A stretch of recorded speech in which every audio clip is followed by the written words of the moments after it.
InShalla and Ashe. Blessings to you, my energetic beings. It is I, once again, Tonya D, holistic Sha'medium and subtle energy surgeon, and welcome to Saturday, I should say, October 9th, 2021, the daily snippet.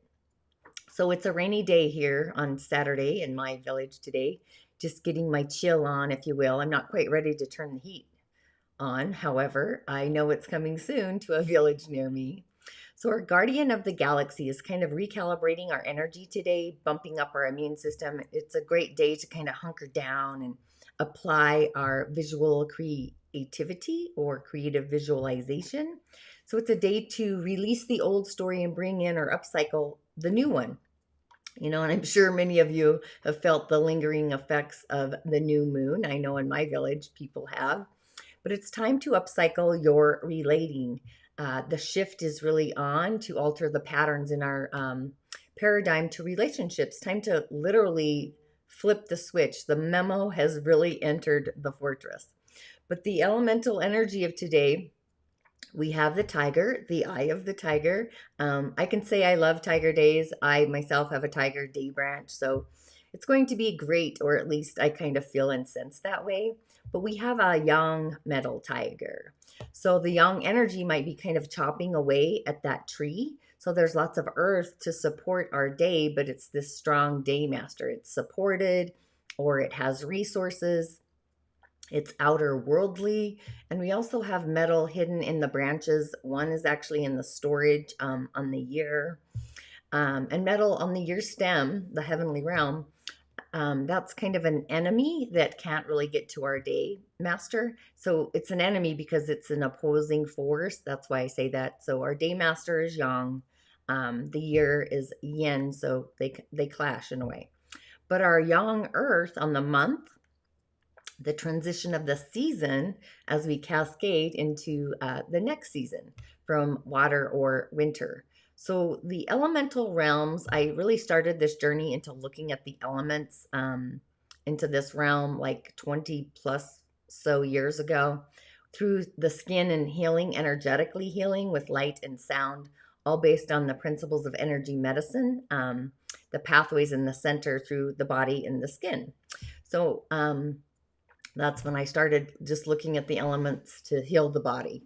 But until we shift the month branch, the dog and the ox, we have this conflict actually is happening. So they're part of what's called the four graves when you have all of the four directions of earth energy. So we have the dog and the ox, and there's the dragon and the sheep. So we only have two out of the four sitting there, but this month is going to be kind of in conflict until we shift the month energy. So it's this inner conflict mostly, but we do have like young earth on the stem as well.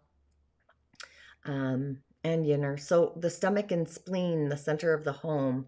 At the hour of the horse today, around noon, we're going to have what's called a fire trinity with the tiger and the dog. So fire is then released, and fire produces earth. So we actually have more support for our day master. So that's a lot of elemental shifting. So it's a great day to really connect with spirit, the essence of our soul, that's kind of releasing the old story and creating a new journey or a pathway flowing. So water is a great element for today. Our day could actually communicate heartfelt emotions, water. Get in the flow, take the skill of decision making, metal, to the next level. So it's kind of the sacred kind of self day, our connection to the divine, the source. It's actually syncing or synced, resonating. So our intuition channel or our psychic abilities, intuitive abilities, even gifts, are kind of releasing little subconscious energy bubbles in a way that we relate. So old patterns in relationships are kind of twisting to a new level or spinning out. So it's like you are done with them. This connection to the realm of spirit is this open channel, this connectivity to an aspect of our inner self that's probably a little otherworldly in what it kind of feels like. It might be a little weird, feel a little strange. Did anyone have any curious dreams last night or early this morning? I know I did. I was just trying to figure out the timelines, but that isn't anything new for me. It was just curious that I was looking at this particular person's timeline. So I kind of felt that that was a little bit odd, but in my spiritual connection kind of dream space. So today really is a magical day to go inward on your journey. I have rain here, so I know I'm really going inward. If you have issues with connecting to the realm of spirit, I have in my corridor Soliciting Solitude. It's really an online meditation library. I put all of my meditations in there from all of my courses and so much more. So it's this library of ever evolving meditation. It's this venue. So there's lots of fun insight there if you have issues with our challenges with meditation or how to even get there and wondering if you're even there. Um, but just clearing out our cosmic clutter of our mind and opening to the moment, the now, will actually give our subconscious venue a spiritual reboot, if you will, a recalibration, a new path to really open up to. So, an aspect of our spiritual essence is kind of flowing through. So, it's like a wake up call to your own soul's personal opinion and our inner beacon of guidance being our thread. So we often get off the threads of our spiritual purpose, like floating down the river in our spiritual center. We are diving deeper into those thread lines, those trenches, seeing where our soul is off path in our relationship to all of the things.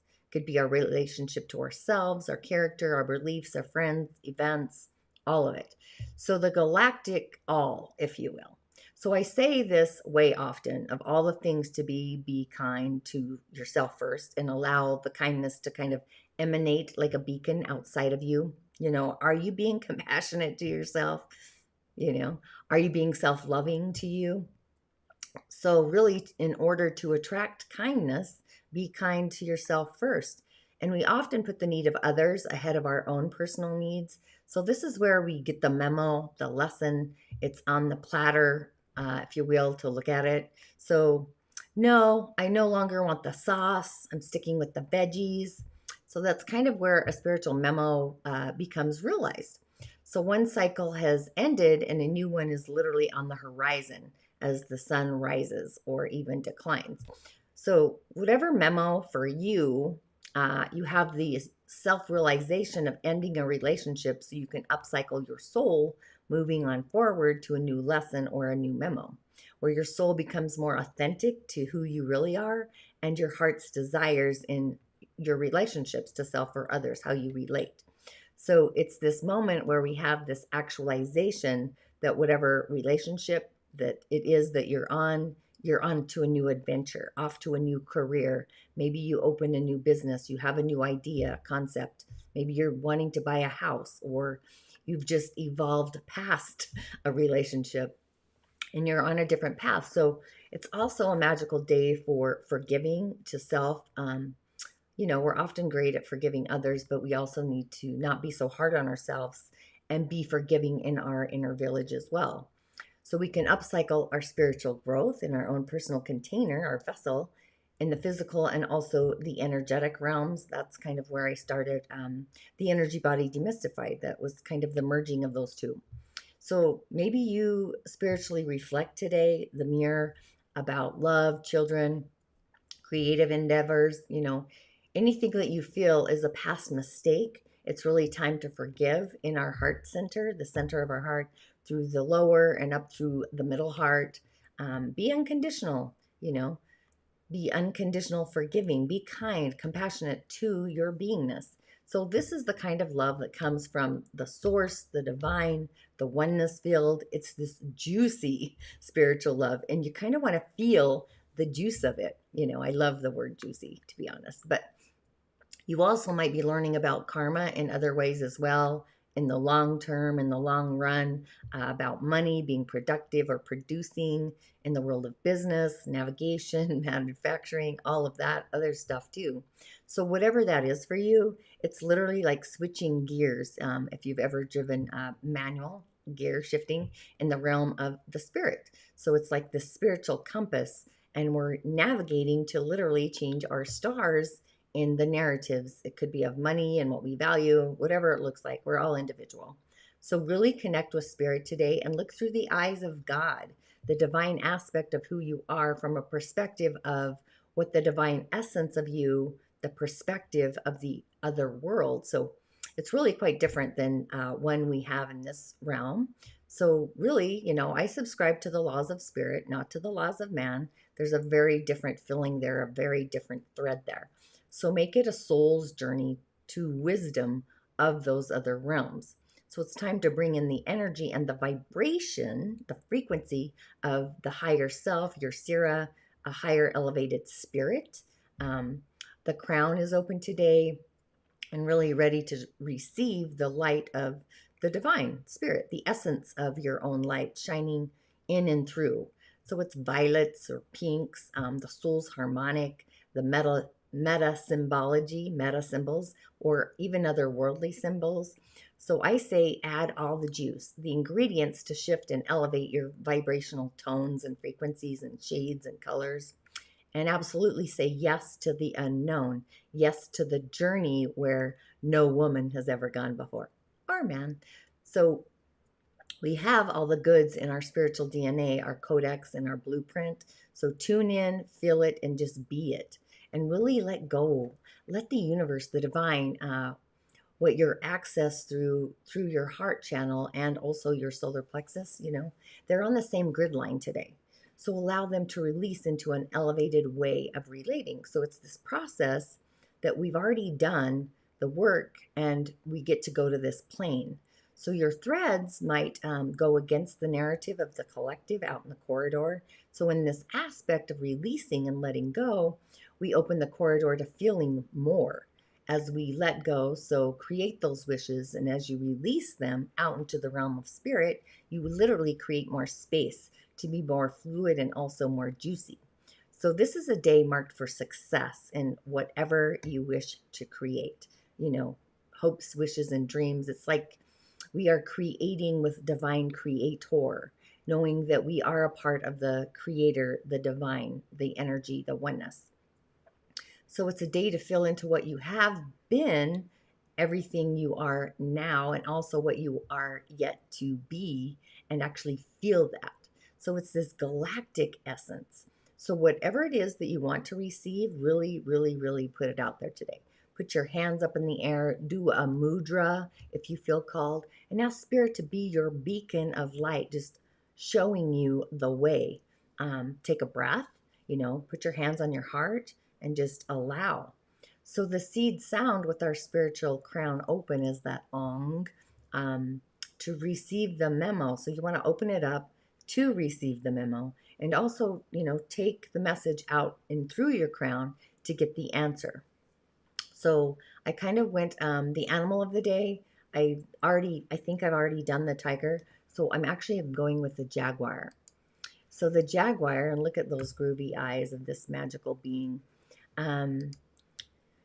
But the jaguar says the situation needs our focus and attention now. Do not delay. Action is required. You will instinctively know which direction to move in. So the jaguar is symbolic and has come into our life to remind us, although things are looking fairly dark at the moment, there is light at the end of the tunnel. So the spirit animal insists that we keep moving in the direction that we've been heading and trust our instincts. This is one of those periods in our lives where our faith in ourself is actually crucial. You might not be able to see the result, but it will soon become apparent that you have done what is right for you in particular. This is one of those life cycles in which we experience or our experiences add to our knowledge. So the black jaguar is reminding us that it is the journey that actually matters. So the appearance of a black jaguar symbolizes a period of uncertainty in our life, a feeling of not knowing which direction to turn or path to take. So just rest assured that no matter which route you choose, it will be the right one for you if you follow your heart. So this is a time of transition for you. So remember to stay grounded, which is totally true, right? So the jaguar meaning advises us to focus on the things that give us joy, love, and happiness. And then our heart can show you which direction is actually best for us. But it also is symbolic of letting us know that perhaps you need to take cover for the moment, stay low and under the radar, let all the confusion and the drama actually dissipate itself without your involvement. As a spirit animal, um, you tend to be introverted and avoid large crowds and social activities. There's much happiness in smaller groups or one-on-one situations. This spirit animal actually avoids aggression, but they're willing to stand up for themselves as a last resort. They kind of fly under the radar. It's just something these people do very well, exceptionally well. But they also love to wait until the very last minute to announce themselves. So the black jaguar totem, people with this, they use this particular aspect to stalk or ambush as a technique regularly. And more often than not, these people around them really have no idea that they were even interested in the prize. So if this power animal is your essence, you're drawn to the dark and enjoy most activities after sunset. Many of them will find jobs that suit a schedule in the night because their mind is most active in the darkness. So I also pulled this little guy.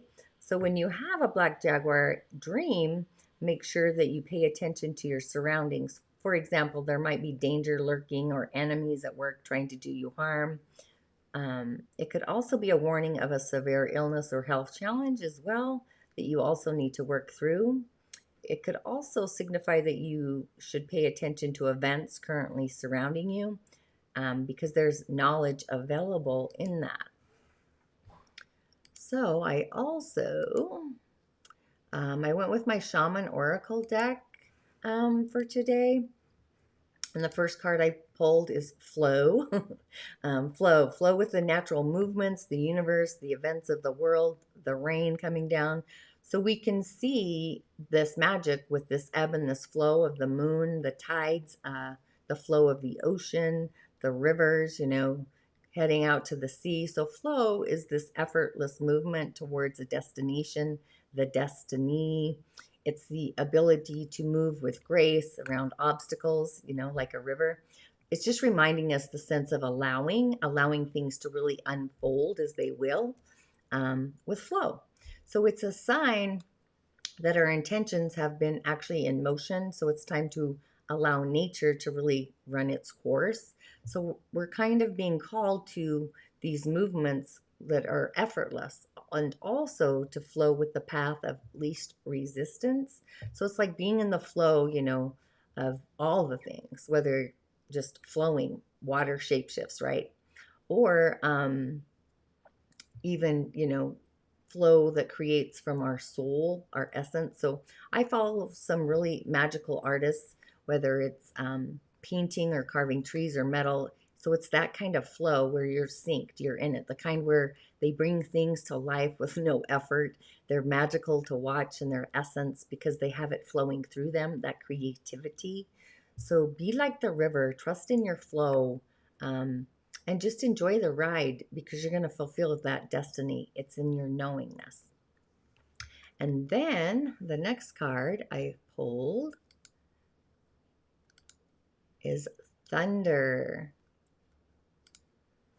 So, ironically, it is thundery and it's actually quite wet here. It's coming down pretty healthily, but I'm not sure if you can hear it actually, but I love the thunder beings in the sky or even the cloud beings, right? That live in the sky, the legends that speak of these beings, these otherworldly beings. And they call our attention to really wake us up when larger than life things are meant to happen out in the world. We have these tensions, different situations we need to release. So it's like this beacon, this warning signal, if you will. So it's a reminder that the moments in life that are dramatic, they shift and they change everything. So I love the magic of thunder. I totally think it's awesome in its own way. And it's also exciting, invigorating, and a little frightening at the same time. But it's a wake-up call, one that we soon often forget. So with thunder, it's kind of this reference to big dramatic change. It could feel like a herd of wild animals on the run. In the card, it has the buffalo or the bison. But I was in Mongolia a few years back and saw a herd of wild horses running along with camels as well. There was a ton, and you could hear the sound of thunder from their hooves. It was really magical. But you feel it down and through to your bones and your beingness, and you are aware that you are powerless to influence whatever events that really have been set into motion, which goes along with flow. So it's time to be prepared for anything. Life is an adventure with opportunities, and open the door and just allow those opportunities in. The magic is really learning to run with them. The quality of being flexible, yin, being willing to experience it all without dictation from where or in what form those opportunities should come. They're usually always otherworldly. So it's a sign that destiny is really arriving. It's a call to wake up and actually be ready. So things are in flow. Wake up and go with it. The door is literally open to the unknown. So use it to the best of your abilities, right? And then I pulled the corn. Corn. So corn for me is the end of summer. It's the harvest. It's a sign that there is more than enough. This tangible abundance. It's a symbol of material prosperity in a world of form or matter, energy to matter, that provides us with stability and, sustenance for the crew, the village. So the message here is to be aware or beware of any kinds of shortcuts, taking a shortcut to your dreams or fast track is being offered to you. It actually reminds me of those multi-level marketing companies that have a fast track to getting some symbol or achievement, a star or something. But this card is saying to be mindful of our feelings of entitlement and even an expectation of getting something for nothing. So it's time to be actually grateful, gratitude, having perseverance, and also being humble. So prepare like the harvest to plant your seeds of those intentions, work towards your goals, be conscious, be respectful, release the insecure thoughts of scarcity, the feeling that there's not enough, or the worry that something can pull the rug out from underneath your feet too and take what you've created or take what's yours. So I kind of woke up this morning and my thought is really that the universe always takes care of me. So be in relationship with the goddesses, the goddess universe, and, order to receive the juice or put it in order, right? So reaping what you sow, take in your heart, the higher heart. Even if you didn't plant your seeds, maybe you conjured up the illusion of a drought. We're entering a new season or a cycle to begin again. We're heading into the season of winter and water. So be in the flow, water, wake up, thunder beings, and be grateful, the corn. So an affirmation for the day would be something like, I am affirming my flow, waking up to the call, and open to the unknown. So just be in your personal observation station, in your intuition channel, and pay attention to all of those meta symbols, and forgive yourself for all the wounds, this timeline and past ones, even future selves really, and be compassionate for letting all of those things happen. See the positives in them. So the memos always come in a variety of ways. So open up to the channel of the universe and see what really lights your heart up, and allow your thoughts to float or bubble through, and make it another magical galactic universe soul opening day. InShalla, Ashe, blessings to you, and I will see you on the other side.